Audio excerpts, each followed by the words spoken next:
Hey guys, welcome back to the Fading podcast. Today we had our beloved Sheikh Belal Assaad on the podcast again. I know you guys have been waiting for this one, and that's why we went for the hot topics you guys have all been asking for. Spoke all about marriage, controlling our desires in the 21st century.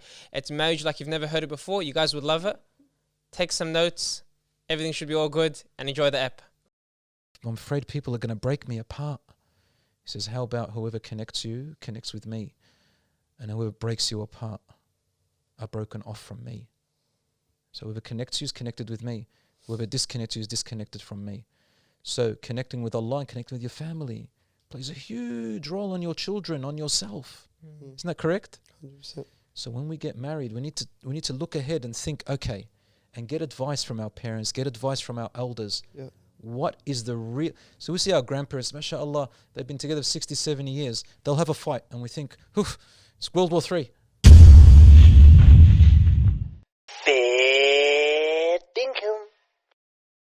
Let your parents try to guide you in that way. Don't try to hide it from them if you can. If you can't talk to your parents, talk to your uncle, to your aunt, to somebody who's older in your family who will be very concerned about your reputation, your family, your well-being, because what happens to you will happen to them. I remember a cousin of mine used to say, ruining your family, a member of your family's reputation, talking about a member of your family is like putting your head up and spitting. Where's the spit going? It's going to come back on your face. Like you talk about your family, talking about yourself. So to go to somebody who is invested, who has a personal interest in advising you in the right way. Yeah. Okay? So that's one thing. Parents, make it easy. And secondly, we're going to have to change this trend about marriage. Like a lot of people say, oh, but you're not ready for marriage. How can you let someone who is, 18, 19 years old to get married at that age? Yeah. It can happen. Once we start talking about it and start thinking about it seriously, the mind begins to adapt to an earlier age, getting ready for it. I mean, let's look at it this way. You got, in the law here in Australia, for example, if you're between 12 and 15, I think I may get it wrong, 12 and 14 or something like that, or 13 and 15, you're allowed to have an intimate sexual relationship with anyone within that age gap. Like, for example, if a 13-year-old had a sexual relationship with a 17-year-old, it's illegal, right? It's like pedophilia almost. But a 12-year-old and 13-year-old can have a sexual relationship so long as there's consent. Now, I like this idea of a consensual, the consensual law, give consent. But in Islam, we don't even get to that. There is no such thing. You don't get to the point of saying, I'll consent or not. Right from the beginning, it's not even going there. You're not taking one step there. Because most teenagers, they're going to get... Something's going to happen. You can't just... anyway, I want to get back to the point. The point is that you can see young people, they're getting into sexual relationships. Young people are getting pregnant. Young people are having abortions.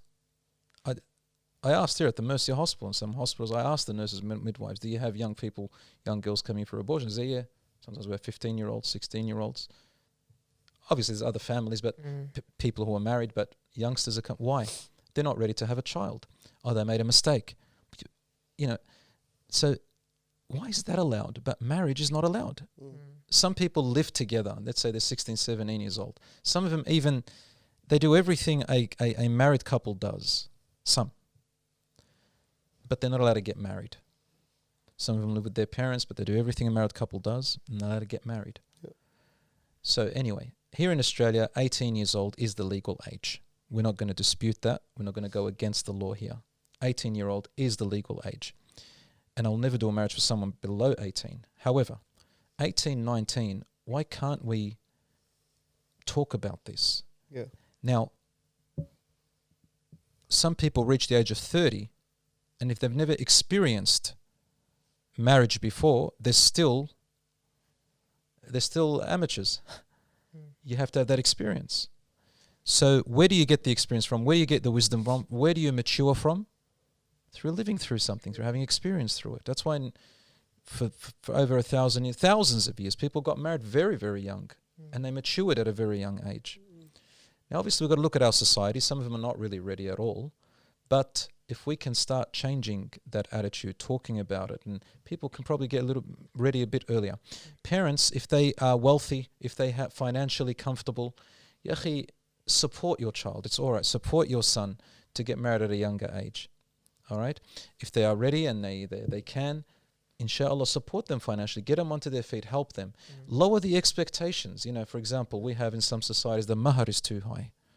My God, you know, which 19, 20-year-old, even 25-year-old has enough, you know, to pledge a mahr, a dowry, a marital dowry, a mahr, a sadaq of, you know, say $30,000, $40,000 cash immediate. Take it easy on it, because he's got to buy furniture, you got to rent a house, you got to pay for the wedding, you got to go on a honeymoon. I mean, who's got? So take it easy on the mahars. You know, maybe put a bit of a deferred amount later. Make it easier. There are some societies like my community, the Lebanese, Middle Eastern community, we kill it with the mahr. 100,000, 150,000. Yeah, I'll talk about it. It's just really tough, you know. Another thing we can look at is... can I quickly ask, is there a number you'd recommend? Would you say Australia, guys under 25? Because like we barely worked full time. Are you asking me what age is good to get married? I'm saying meher amount, because obviously it's not... What do I recommend with meher? Yeah, because some people say like the meher of Fatima, because then there's less, there's barakah. Some people say Mahr maybe... Who? Fatima. We're talking about 1,400 years ago. No, we don't compare the mahr. I'm just trying to say, I don't know. Oh, yeah. He's trying to... I get it. I'm just trying to say... saying like, make the mahr very low. Yeah. No, I'm trying to say... There's a bit of controversy online about that stuff. I would like your opinion, because it's not something what I pick. All right. Isn't it more like... It's for the female to choose. That's why he's... Inshallah, it's not a lot. What is the mahr? So since we opened up the issue of the mahr, the issue of the mahr in marriage, what is the mahr? The mahr is a bridal gift, if you like. In Christianity, they call it dowry. In India, they also call it a dowry or a dawah. But the way they do is different to what it means in Islam. The dowry is usually given to the father or to the family of the girl. It's not even the girls. In Indian culture, the non-Muslim Indian culture, the girl's family gives it to the man, to the groom, or to his family. In Islam, the dowry is what the bride requests. She is the one that sets it and requests it.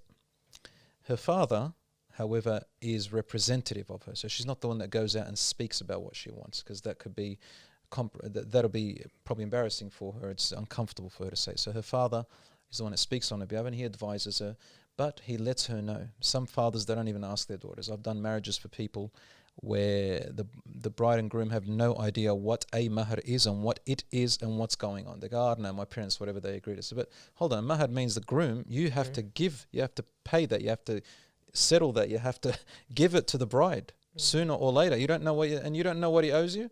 So I don't know what it is. So we have to talk about what mahr is. The girl chooses it. She's the one that sets it. Obviously, she's got a give and take with her father, takes the advice of her father and her mother, her family. They talk about it among each other. And then you look at the situation. You look at the groom. What is the groom of good character? Is the groom of good religion? Which means, what's religion? It means that you've studied you've looked on his social media, you've seen what kind of friends he hangs around with, you've seen how he is dynamics with his family. You see that the guy has been raised in a reasonably good Islamic environment. He does the basics of the religion and stays away from the major sins. He's got some good religion. He fears Allah. You remind him of God. You find that he respects it, right? So that's good religion. Good character is trustworthy and honest. He's not going to leave your daughter on the streets when things go rough. He will get up. He's not lazy. He will do. He'll clean the streets. He'll do anything for his family. That's trustworthy and honest. Everything other than that is secondary. So we say we'll put a mahr on this guy because his character and religion is good, man. He's got good values. We're not going to suffer like this, inshallah. So why make the mahr so much? What can you afford, son? Yeah, parents, what can you afford, son? Do you think that's a good question for people to ask? Of course it is. Okay. 100%. I would ask, say, what can you afford, son? What can you do? You know, or I can say, look, this is the situation, you know, her cousins and my environment, this is how much they write. But I'm not going to force that on you, son. What can you afford? I want to make it easy on you. That's if he's got good religion, good character. That's all I want. I don't want my daughter to be looked after because he's got a lot of money. I want him to look after because he's got good values. He's going to respect her, value her, look after her. He's not lazy. He's got good morals and principles. All right? Yeah. Isn't that correct? Yeah. So the idea of the mahr should not be a big issue. at the same time, the mahar should not be so little, like you mentioned it before, like Fatima. And Fatima radiallahu anha was lived 1,400 years ago. Their societies, their income, their way of living is different to ours. And really, mahar depends also on your status in society. So if you come from a wealthy family and you want to marry a girl who's from a wealthy family, obviously the mahar has to be equivalent or relative to their surroundings. In Islam, if you can't agree on a mahar, we say, well, it's like her peers, like her family environment sort of thing. But at the same time, the guy, if he can't afford that, we don't make it hard on him. Because now we've changed the marriage into a materialistic, into a monetary thing, right? Anyway, that mahar, we talk. And I say to the fathers and the girls, please, don't make the marriage about materialism. That's number one. Secondly, focus in marriage on how the person has been raised and how you've been raised. If you can look, honestly, ideally, if you can look for someone who is similar to your own family, that's ideal. Unless your family, the family is really bad. But if my family is used to a particular culture and custom, they're used to a particular way, alhamdulillah, they're good in their deen, they're respectable, they've got good values, but our customs, our traditions, our expectations, our dynamics of how we live together is a particular way, it'll help you to get someone who comes from a similar kind of family to that. It does make it easier. It does make it easier. It's only tough for the mixed people. Like, for example, me, my mum's South African, my dad's Lebanese, or my dad's half Lebanese. Yep. If I went to a Lebanese family, come on, they wouldn't even think I'm Lebanese. You know what I mean? Like, oh, do you want me to back you? No, No, but you know what I mean? Like, I go to Lebanese right. people and they're like, you're not Lebanese. And then I go to South African people, it's the same kind of thing, where that's where it's the tough one because... It's caught in the middle. Yeah. Shuf Ashraf, that's the first, I'm talking about ideal, it's not the only one. I'm not saying this is a blanket rule. But as a beginning, we say, look for someone who's as close as you can to your family dynamics, because you'll have less issues with the families, If you can't do that, your dynamics is pretty mixed. Having somebody who's similar to your family's mindset and the way you guys run will make life easier for you and for her as well. Yeah. Because everybody knows what to do and what to expect. And if parents know what to do and what to expect as well. The third thing, like for example, I've got family members who are married to, their wives converted to Islam, and they come from an Australian, Aussie, Anglo background. They're not used to the customs traditions, but they've got good manners. They're minded. They're not the fighting type, for example, argumentative type. Yes, they'll talk their opinion, but they're not the type that. So they're the type that can learn and can compromise a little bit and adapt, and that works too. Yep. And it's not just the girl, also the boy. I had a couple who said, the wife said, my husband, he wants us to go and have a barbecue at his father's house, his whole family, all his siblings, every Wednesday evenings. Every Wednesday. I've had enough of it. I said, sister, do you want what's your priority in life? You or your family? She goes, of course my family. Your kids? Yes, your kids. Do your kids love seeing their family? Yeah. I said, all right. That's why you got married. You do some things that make your husband closer to you. And like it, love it, because you're building your family, making a better family. And then he turns around and says, you didn't ask her what we do every Friday nights. I go, what? He goes, ever since I got married to her, every Friday nights we've got to be at her dad's house. So, okay. And he goes, I don't complain. I go, why do you go? He goes, I want my wife to be happy. This is something that you give and take. So there you go. It's mutual. You've got to give and take a little bit. Marriage involves a little bit of sacrifice, a little bit of adaptation. It's never 100%. Another advice I give is, look, write down 6 or 7 main things that you as a person, you can never be able to tolerate if you were to go through that in your marriage. Write down 6 or 7, not more than that. Say, you know what, me, Ashraf, me, Bilal, me, Suhail, I know myself. If I were to marry someone who is like this, or doesn't do that, or does this, just 6 or 7 of them, they are the deal breakers for me. So now you look for someone who, this is your goal now. Rather than the looks, the outside looks, look for the values that work for you. And you'll find somebody who are also looking for similar values. You will click. I think studies shown that about 7 or 8 personalities in the world keep basically 7 or 8 personalities are divided in the world. So among 7 billion people, you have a high chance. There's so many people with a personality that fits yours, inshallah, or a culture or a system that fits yours. But you write them down, know what you want in a marriage. What are the deal breakers? And everything else you got to compromise. Yeah, sorry, Sheikh. I was going to add, because you just mentioned attraction. And that's something that I've noticed a lot of people are starting to put that at the top of their list. Like, if I see somebody I'm not attracted to, why would I even bother continuing the process?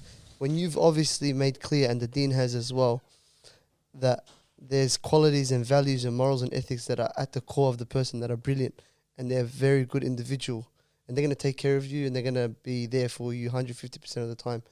But I'm really not attracted to the person. What would you say in that regard? Attraction is important. You have to be attracted to the person. When I said, no, don't make the looks, I mean, don't make the looks the core, the foundation, which is what's happening today. So be attracted, but that is not the foundation of why you're getting married. Do you believe it grows?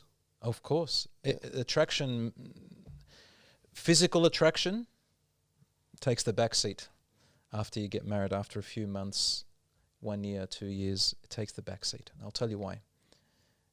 Even in psychology, they tell you this. Attraction comes in 3 stages when you're going to get married to someone. The first one is when you don't really know each other. They call it either a lustful attraction, or they call it a crush, or it's like anything that's new. Infatuation, whatever you want to call it, it's that type. So it's not a real love, it's not anything important. But it's a type of attraction. You either get attracted by the eyes, the way they talk, the way they smell, the mood that you're in. If they're funny, they make you laugh. All these are just superficial things that you get attracted to. If you talk to someone for a while, most often it's highly likely that you'll both fall in love. That falling in love is not the love that you need for marriage. This is all superficial at this point. That type of an attraction is the attraction of newness. Anything new, you get attracted to it. You might like something superficial about it. You continue.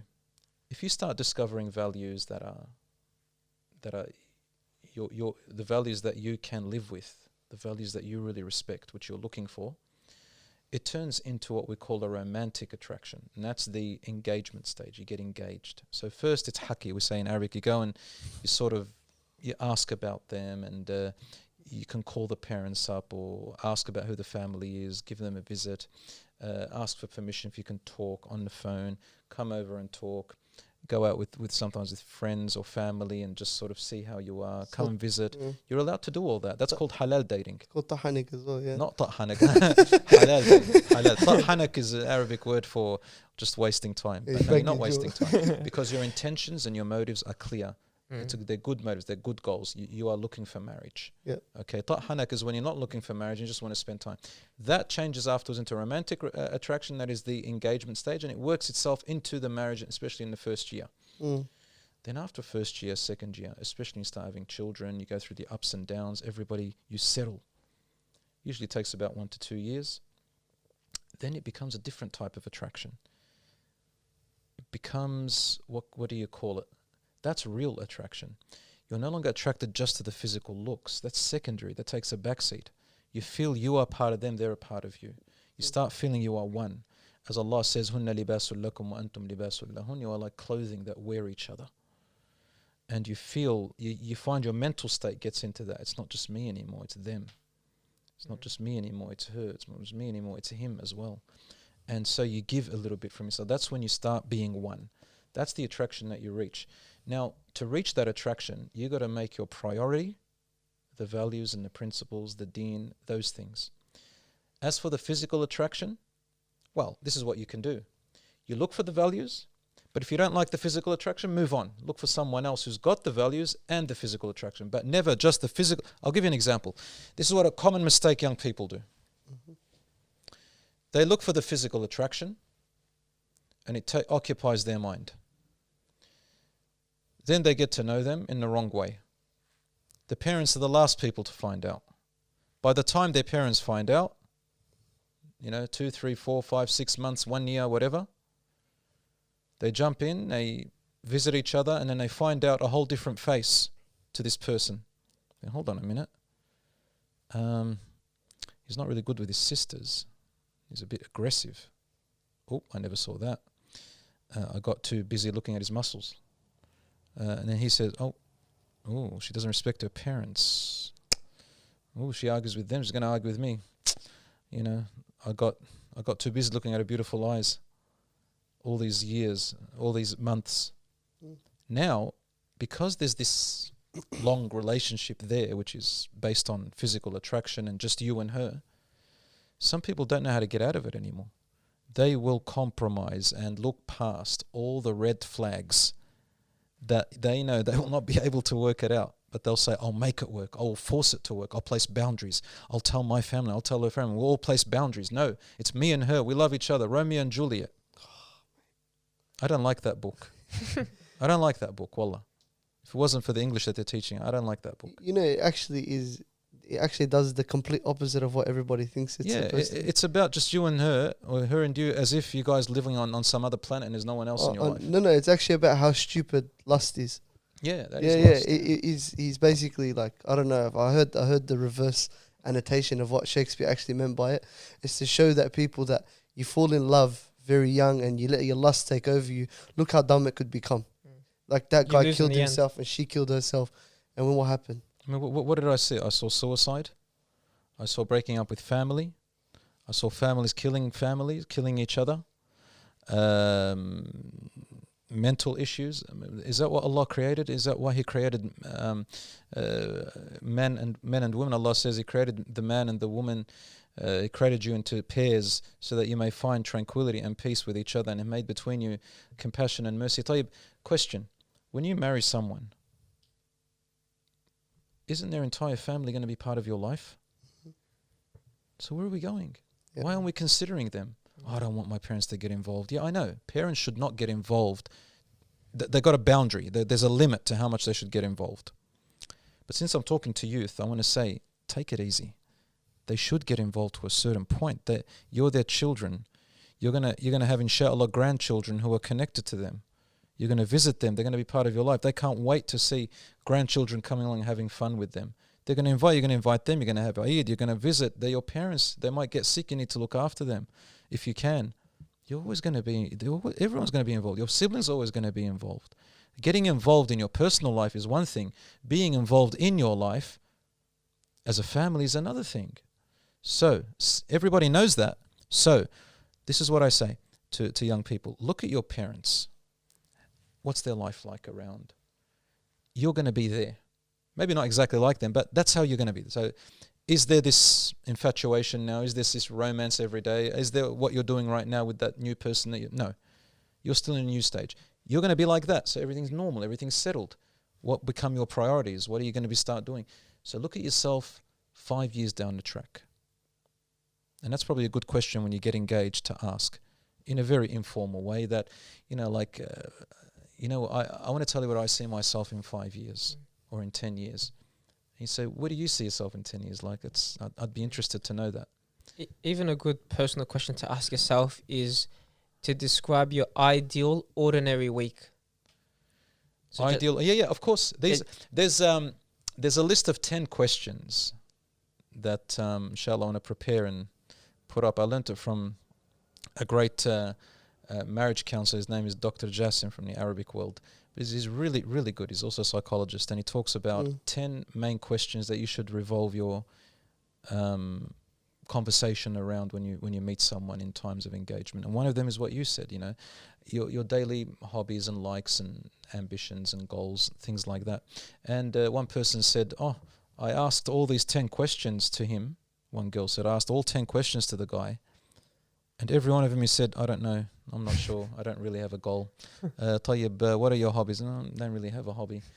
Where do you see yourself in 10 years? Well, I've never really thought about it. I don't really. Then he says, good. She goes, every question was wrong. He says, not about you finding right or wrong questions. It's about you knowing what kind of a person he is. So if he hasn't got a goal after 10 years, it means he's a man of the moment. Tomorrow is just another day. So he's spontaneous. You're marrying a spontaneous person. Can you live with that? That's okay. He doesn't really have a hobby. Well, he's not a person that is socially active. So, you're able to live with that, or you're going to have to, compensate with something. That's all it really is. So the point is, anyway, that one of these questions is revolve around these types of things. That's what you're going to be living with, especially parents. I would say there's so much emphasis on this. What's your culture like? How are your parents, your siblings and everything? You guys have activities that you do with family. My family does this. And then she'll say, oh, my family does that. And that way you can get a sense of whether it can work or can't work, right? Because this is the life you're going to live. The romance, the stuff we see in Hollywood, the stuff we see on social media, all that is just temporary. Yep. Okay? So your children want their grandparents. Your children want their uncles and aunts. Subhanallah. I asked my daughter the other day, so do you know how you see your grandparents and your uncles and aunts? I've always wanted to ask you, how do you feel that you still have grandparents who are living and you have uncles and aunts around you and you see them? How do you feel? She goes, it feels good.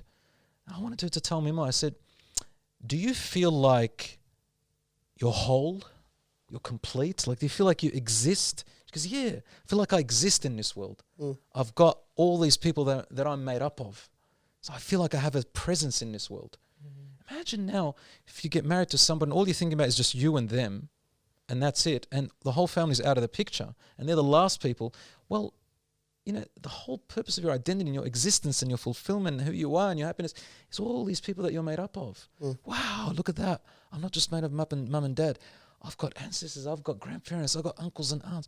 Whoa, Allah has made me not by myself. I've got all these people. It's amazing. Yeah. And honestly, young people today, in the world we live in, the society, family's being pushed away. Family out, the family makeup. That's what Allah subhanahu wa ta'ala, when He created the rahim, the womb, what did He call it? What did He call the womb? Rahim. And it's come from Allah's name, what? Ar-Rahman. Ar-Rahim, which means mercy. Where did He place it? In who? In the mother. The mother's womb. And He placed that rahmah in the mother. And how ironic, subhanAllah, the mother is more empathetical, right? She's more in tune with people's emotions and their feelings, right? More than the father. That's what makes a great mother, right? And Allah put that rahim in her. And when Allah created the rahim cried. Prophet ﷺ said, the rahim cried. And Allah says, although He knows, but just to get the message to us, why are you crying? He said, oh Allah, you made me so fragile. I'm afraid people are going to break me apart. He says, how about whoever connects you, connects with me, and whoever breaks you apart are broken off from me. So whoever connects you is connected with me. Whoever disconnects you is disconnected from me. So connecting with Allah and connecting with your family plays a huge role on your children, on yourself. Isn't that correct? 100%. So when we get married, we need to look ahead and think, okay, and get advice from our parents, get advice from our elders. Yeah. What is the real... So we see our grandparents, mashallah, they've been together 60, 70 years. They'll have a fight and we think, it's World War III. Next minute, they love each other. They'll never leave each other. Why? Because they're focusing on a bigger picture. They remember why they got married. What's really important about life and marriage. So please, we need to move away from this superficial me and her and me and just us and just materialistic us things. Against the world. I was going to actually ask you about that, subhanAllah, because I know that there was like this wave of perpetrating, like, don't worry about your parents, because if they say something like that doesn't make sense to you in the grand scheme of things, when you're trying to get married to somebody, just ignore them, go to the sheikh, go behind their back, and it wasn't really from shuyukh or anything. It was more so from the people around you. Yeah. It's like, they heard one little thing about like them saying, your parents can't do this to you, because it's actually become like a zulm. It's like become oppression. And one thing that I wish I knew when I was younger, or like when I was going through it, is that my mom and my dad are like, they're the ones who are got my back 150%. Whether I do things wrong, whether I do things right. And when you sit there and you look back at it, you're like, wow, okay, like I can understand why a lot of people had gone left, when it comes to as in like they've gone off the track because of like they kind of like they've created like a opposition between them and their mum and Correct. their dad when it comes to them trying to get to marry somebody and stuff. Yes, And, and tension does build up. Yeah. Yeah, and I had a mate who fought the odds. They ended up getting divorced, maybe 3 years, 4 years Yeah. down the line, and he had to face his mum and his dad after it. And they didn't spit on him and go, "Hey, ruh," No, you they'll know. be there for him. Yeah. They told him, "Niya." Look, you know? Suhail, you've opened up a good topic there. There are different types of parents, different types of children. There are those parents who are reasonable and have a good relationship with their children have a good relationship with them, and their parents may oppose them in marrying a particular person for the right reason. Mm. These types of parents, which inshallah are the majority, they should, and that if they have a good relationship, they should be able to make it comfortable for their children to sit and talk. So I say to parents, if you have a good relationship with your children, alhamdulillah, if you're going to oppose them about their marriage, sit down with them and let your children talk and explain. Then you talk your point of view. Then let them talk their point of view. So have a good conversation. A lot of parents, they because they get so emotionally invested in the protection of their child, they want the best for them. Sometimes they can't think straight. Sometimes they want to say something that comes out the wrong way. So I say, look, don't be scared. Don't be afraid. Just sit back, and nothing's going to go wrong. Just communicate. Listen, then talk and say why. Then the child, as a son, you say, okay, Dad, look, Mum, I understand that point. You're saying this, but what about if I say that? And sometimes parents have got the wrong idea. Then you can explain. They can say, oh, really? I got to see for myself. Let them see for themselves. Sometimes your parents might have a different view and say, son, look, you're not considering this. And you go, oh, I really didn't know. Don't try to fight it. Say, okay, I'm listening. Tell me. And you don't have to make a decision on the spot. Go away. Think about it. Look, communication is the key.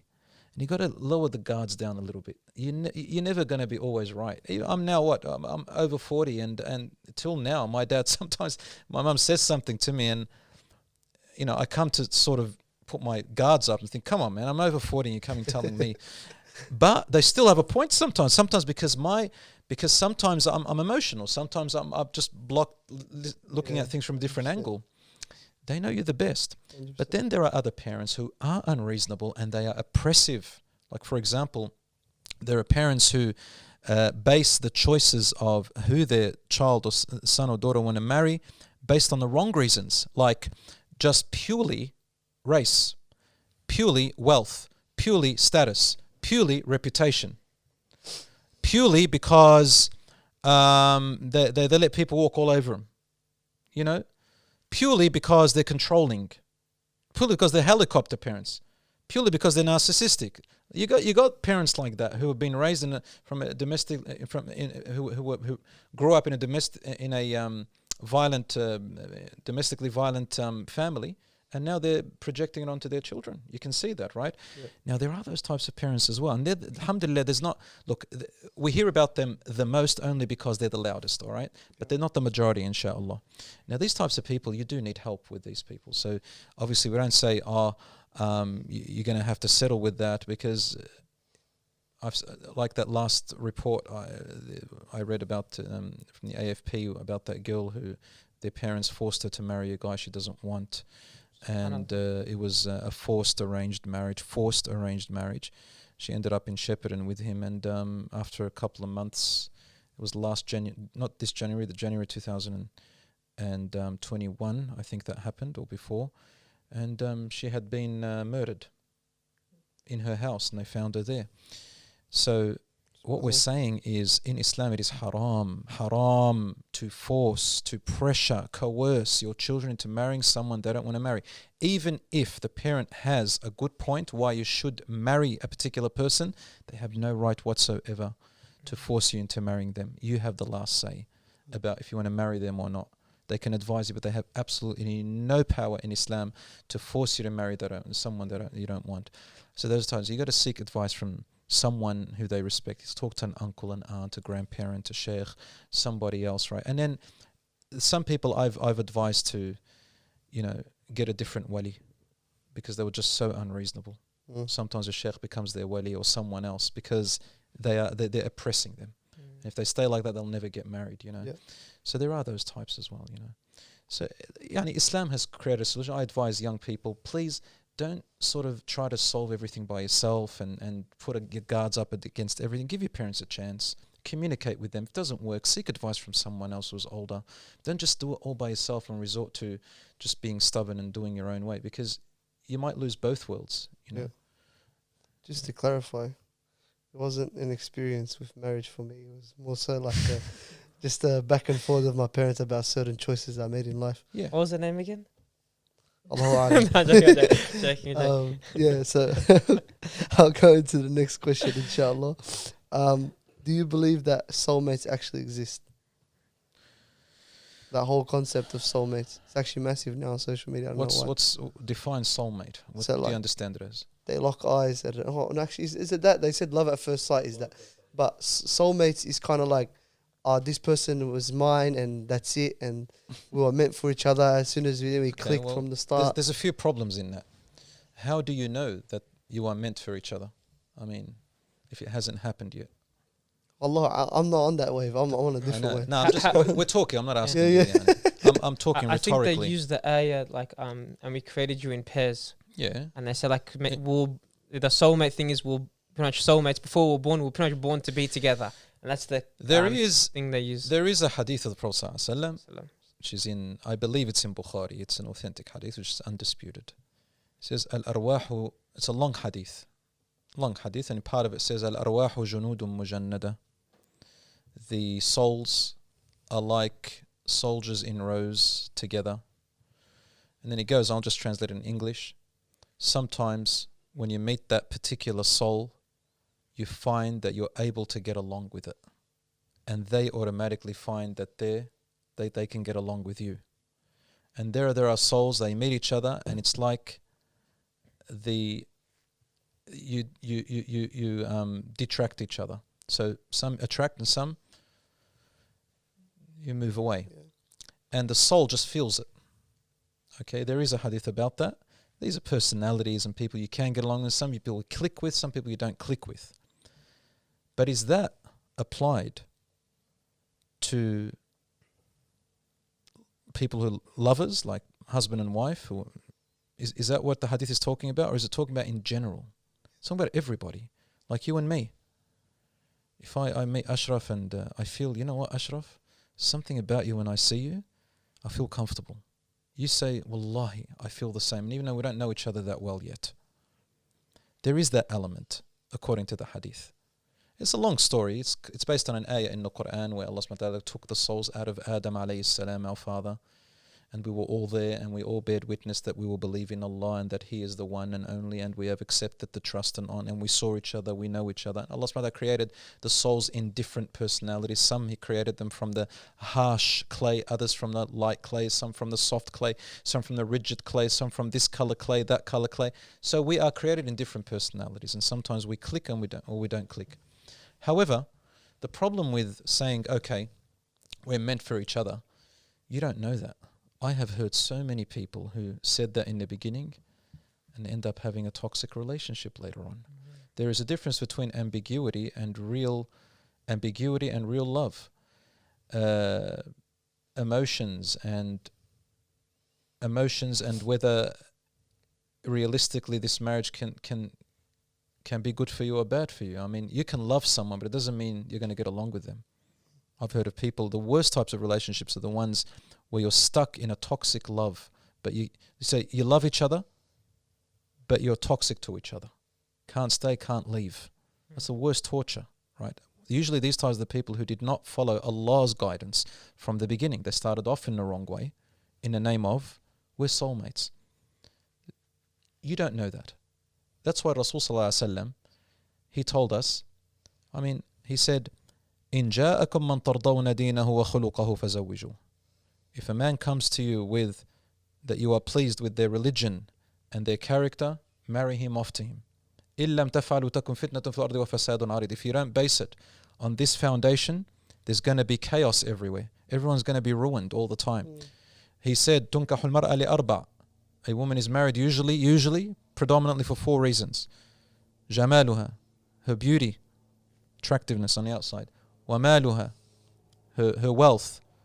وحسبها ونسبها, or her lineage. أو لدينها, or for her way of life, her religion. فاظفر بذات الدين تربت يداك. Settle and prosper, he said. فاظفر meaning settle and prosper with the one that has the foundation of the deen. تربت يداك, may your hands be rubbed in purity. You've done well. طيب, where's the love here? I'll tell you what love is. If you have values and principles and beliefs that you love, such as your deen, for example, and Allah, everyone who is associated with that value and that belief, you will love them too. Isn't that right? Yep. Rasul said, Ya Umar radiallahu anhu, you will not enter paradise until I am more beloved to you than anything, even yourself. He said, Ya Rasulullah, I'll be honest with you, I love you more than anything except myself. Except myself. He said, La ya Umar. Has to be more than yourself. So he thought a little bit, and in the end he goes, now I love you, Ya Rasulullah, even more than myself. He says, what, how? He said, Ya Rasulullah, I looked at your character and my character. I looked at your values and my values. I looked at your mannerism and my mannerism. I looked at all that, and every time I compared myself to you, you always were superior. And I love those characteristics, therefore I found myself loving you more than myself, because I hate stuff about myself.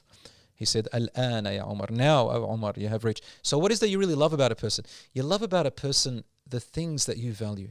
And for example, how many marriages do we see, couples, they go about the wrong way. They give themselves this magical fantasy. And then when they get into their marriage, they discover that they're not good for each other. I've seen it many times. For example, in the beginning, a sister marries a brother, and she treats him the way she would like to be treated. That's how women are. A lot of women, from Allah, maybe I'm wrong, but this is what I've sort of noticed. Women will initially treat you the way they like to be treated. Then, when you treat them differently, they will treat you the same way you treat them. That's how it changes into. This happens a lot, and that's because they didn't see and didn't focus on his character beforehand, but instead we focused on this thing. We're soulmates. Some of them go for zodiac signs, and some of them they go for angel numbers, and I don't know what else, and all this. And some of them even, I don't know if there's such a word, but sorcerize the istikhara. Sorcery, magic. Yeah. So zodiac signs and angel numbers and fantasies like that, they come from superstitious beliefs. Yeah. Now, some of them even romanticize the istikhara, and they turn it into some kind of magical spell of some sort. Istikhara is what you do before you're about to endeavor on a decision. So you want to do something, you don't know if it's good or bad for you, so you'd make an istikhara. You ask Allah subhanahu wa ta'ala for guidance. Now listen to what the istikhara says. It's got 3 parts to it. The first part, after praising Allah and saying, you know more than I, you know and I do not know, you say, oh Allah, if such and such a person is good for me, grant him for me or her for me, and bless let's say it's marriage, bless our marriage and guide us. Yeah? Oh Allah, if you know that her or he is bad for me in my world and my hereafter, then keep her away from me and me away from her, and then, that's the second part. And the third part, and guide me to where is best for me, and then make me accept it. So what have you actually said? You've left the reliance upon Allah. Not, I'm waiting for a sign, or I'm waiting for this. You left the reliance upon Allah. Then, Allah subhanahu wa ta'ala either helps. Now, you have to do your action now. You have to do your stuff. You have to do your research. Allah doesn't just bring it down like some magical sorcery, and like what is it? What's the angel called? Cubit? Cupid, yeah. Cupid, he comes down and this shoots you with an arrow. Yeah. You don't wait for something magical, or some people, they say, I've got to see a dream. The shaitan comes in and thinks, Suhail, he's a magnificent husband for her. He'll guide her in this life and hereafter to Jannah. I'm not going to let that happen. He goes and gives her a dream. Shows Suhail looking like a freak in her dream. She wakes up with a nightmare. Oh my God, it's the worst thing. I said, oh no. I just did the istikhara last night. Sometimes the istikhara is there is no evidence saying istikhara, you have to see a dream for it. Istikhara, Allah subhanahu wa ta'ala, after you do your research and your action, either starts paving the way, you start finding obstacles opening up all the way, and you get there. Or obstacles start to gather upon obstacles, and then you know the istikhara is working. I just wanted to give this. Don't rely on soulmate impressions or feelings, or these are all secondary. Feelings can misguide you. The word soulmate, I don't even know. I don't know if people even know what that means. I don't know what that means. What do you mean soulmate? Oh, we clicked. I can click with anybody. I can click with you now. Does that mean that you and I get married? We're soulmates, maybe. I love you, man. When I see you, Ashraf, Dakhil Allah, I feel like, So that is one thing. And follow the guidance of Allah. Do what Allah subhanahu wa ta'ala. Research. Are they like this? Are they like that? Look at yourself realistically. Seek advice from your parents. Seek advice from your family. Look at their social media account. Ask about them. Sit with them then and talk. Take your time. Make your istikhara. And then, if they are your soulmate, Allah subhanahu wa ta'ala will open the doors for you. That sounds amazing. I think I'd like to really get those 10 questions. So when can we... I forgot those 10 questions. Not, I wrote not them today. down. No, I understand. Maybe next time. If not, inshallah, we'll try to get it off you. I think that'll be beneficial. Inshallah. It gives people a template, and that's the tough thing. Well, inshallah, a lot of times, maybe because we're in Australia, we're young. There's not a lot of... the next generation above us came here. Yeah, so the there isn't first a lot three, of, I'll say the first three of them that I can remember. Inshallah, I jotted them down because I gave them some thought. The first one is, pick a number of years and say, where do you see yourself in this, 7-10 years time, for example? How do you, what's your outlook? Okay. Another question is, what's your worldview? How do you see this world? What's this world all about? What's your thoughts about the world, the worldview, this life? What are we here? What are we here for? That's another question. Worldview is very important. Number 3, you ask about the family. So how does your family live, and what do they enjoy doing? How do they meet? How do you guys interact? Okay, that's another third really important question.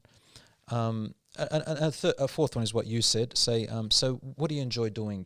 In your free time. That's a very important question. What do you enjoy doing in your free time? Because what you do in your free time tells you a lot about your personality, your real self. When you're making the decisions. Do you like you might say reading a lot. I like going out. I like going to the movies. I like going on holidays. I go shopping. So it tells you a lot about the person, right? Are you a spender? Are you a saver? So another question I had in now that I'm saying them, I remember talking about finances and financial, how do you see, if we were to be married, how do you see finances and management of finances, Now, the way you ask this question, it's not like an interview where question, answer, QA. It's got to be easygoing. Some people, you be creative in how you do it very easily with a smile. And it's more like an informal conversation. Some people open it up saying, like, if the girl is shy, usually the guy can make sort of the initiative. Sometimes the girl makes the initiative. It tells you a lot about each other. And you say, you know what, can I tell you, I'd like to tell you what I see myself in 10 years. And then that'll probably prompt her to also respond in the same way. So these are important aspects, especially doing your free time. What are your hobbies? What do you like doing when you got nothing on? So it shows you, tells you a lot about that person. Inshallah, if we have another interview, I'll bring those 10 questions. Inshallah. And we can make sort of the interview about them 100%. and how to go about them, inshallah. I think even a thing I've found out recently is about how you ask the questions. Sometimes we put on our best self when we get a question asked. So we want to we might maybe twist the truth to kind of sound better, especially in the early stages.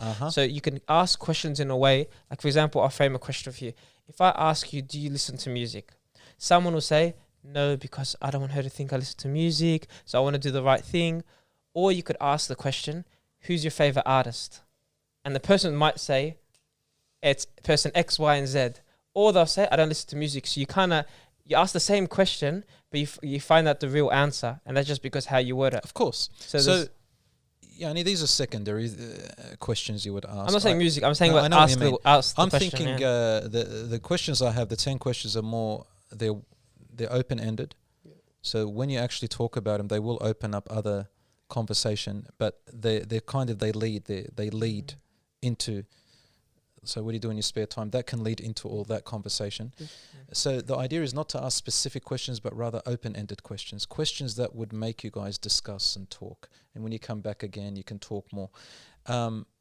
Remember what I said about don't try to rely only on the conversations between you two. That's maybe 20% of it, because you just said it. You naturally put on your best. It doesn't mean you're two-faced, but you naturally feel like you want to be really nice. You actually feel like you want to say the right thing. And honestly, the people who've never been in a relationship, they get very embarrassed. Some of them don't even say anything. So there are sometimes, that's one aspect of how you get to know someone. The other one really is the background work. And like I said before, for example, a great opportunity right now is the social media. Social media tells you maybe 50, 60% of the person. Just look at the way they take their photos, where they go, what memes they have, what kind of friends they have that are talking, how they talk, right? But that's not everything, okay? That's just tells you about like how they show themselves in public. Then you got knowing their family. Family is the big thing. That's the really big one. To know how they are around in their comfort zone, around the people who really know them. The way she or he is in their family environment is the way they're going to be with you. Not now, but later. They will. They will be like that. If somebody is respectful to their parents, they're going to be respectful to you, inshallah, most likely. If they are rude to their parents, they're going to be more rude to you, because you will never equal their parents. So these conversations will open. So asking about them, also friends, people who've gone to school with them, getting someone else to ask, inshallah, you can't go wrong. You're not going to get know everything about the person. There is still that 20% that you will learn about in the marriage, but they're all secondary now, inshallah. What do you think about a girl approaching a guy for marriage? Islamically, from an Islamic perspective, there's absolutely nothing wrong with it. Nothing wrong with it. There's actually several ways in Islam you can propose to someone. Either you as the man, directly to a woman. A woman can propose to a man directly. You can passively approach. So in Islam, it's recommended for a woman to hint to the man. Doesn't have to say, will you marry me? Sometimes what women at the time of the Prophet ﷺ sometimes would do is they would praise that man. So you're an amazing person, wallahi, I find that your demeanor and your wisdom, or your character and your persona is something that's really really virtuous.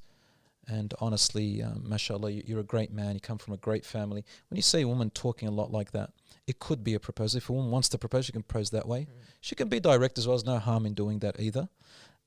You can propose to her, but it is better that if it's a woman who hasn't been married before, to go through the channel of her parents, brother, father, a cousin, a friend who knows the family.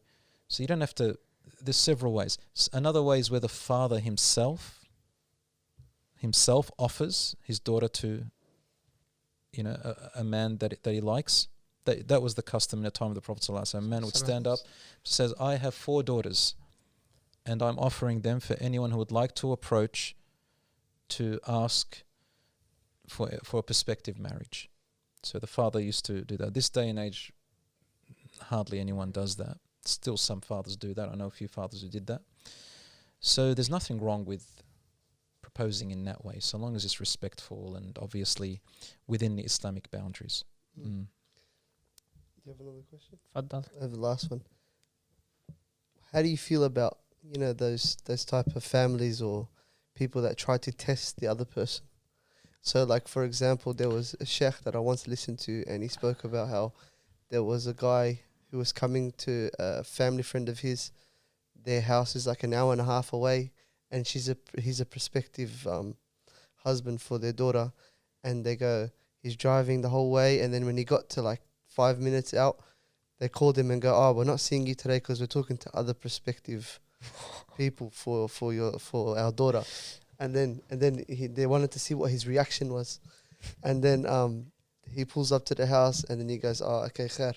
He goes, "Khair, inshallah, no problem at all." And they call him back. They go, "Wait, come back. It's okay. We'll just wait for us outside. We're gonna go pick something up."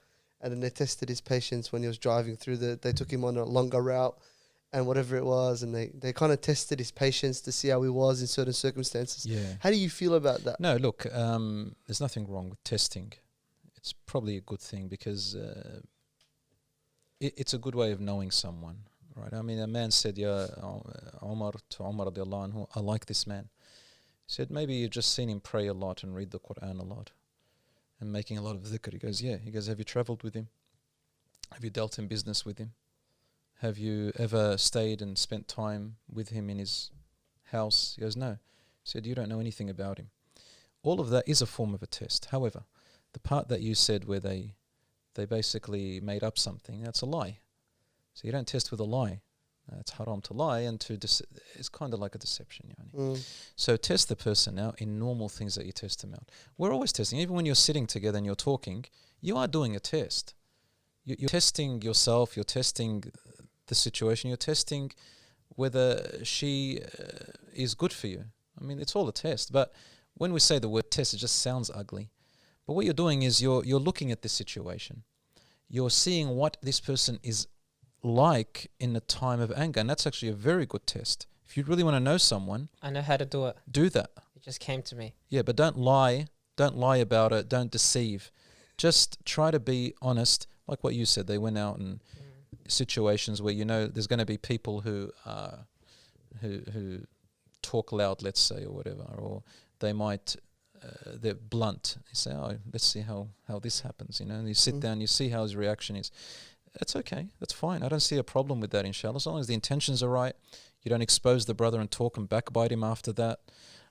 It's all within the genuine intention to see if they're right for your sister or daughter or whatever. Yeah, I can't think of any dalil or evidence forbidding except the lying and deception. That's haram. What you got to do is when you come to the house, tip a drink on the guy. See if he swears, see if how he reacts. Does he get mad? You can see on the face. Because obviously you make it look like an accident and you do one of those. Imagine I come back one Make day sure and it's got stains here. Empty. You know how they bring out the tea cups and they're empty. Or the tomato sauce thing, and then it's like just a confetti or whatever. Yeah. Look, I mean, within measures, but just be careful not to disrespect the person. Yeah, 100%. Some people may feel patronized or something. So be genuine about it.